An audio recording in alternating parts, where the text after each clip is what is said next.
ক্লেমনের পরিবেশ বান্ধব platform green ওয়েভের বৃক্ষরোপণ কর্মসূচি 1,00,000 এর আনুষ্ঠানিক উদ্বোধন হয়েছে। সকালে রাজধানীর উত্তরায় এই কর্মসূচির উদ্বোধন করেন ঢাকা উত্তর সিটি কর্পোরেশনের ডিএনসিসি প্রশাসক শফিকুল ইসলাম মিল্টন। উপস্থিত ছিলেন আকিস ফুড অ্যান্ড বেভারেজ লিমিটেডের প্রধান নির্বাহী কর্মকর্তা সৈয়দ জহুরুল আলম। তিনি বলেন, 1,00,000 মাধ্যমে নতুন একটি ভবিষ্যৎ গড়ে তুলতে চায় ক্লেমন, যেখানে দেশের প্রতিটি বিভাগের জিআই, ফলের গাছ ও দেশীয় গাছ শুধু প্রকৃতিকে সমৃদ্ধ করবে না, ভবিষ্যৎ প্রজন্মের কাছেও বহন করবে সেই অঞ্চলের পরিচয় ও ঐতিহ্য। এ সময় বর্জ্য ব্যবস্থাপনা ও পরিবেশ রক্ষায় সচেতনতা তৈরিতে উচ্চ পর্যায়ের গুরুত্বের কথা উল্লেখ করেন ডিএনসিসি প্রশাসক।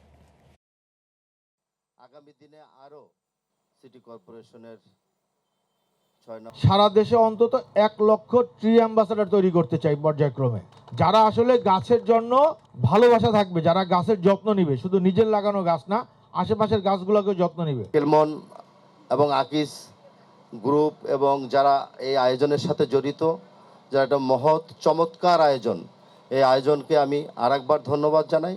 সর্বোপরি ঢাকা উত্তর সিটি কর্পোরেশন একটা ক্লিন এবং একটা গ্রিন ঢাকা আমরা উপহার দিতে চাই।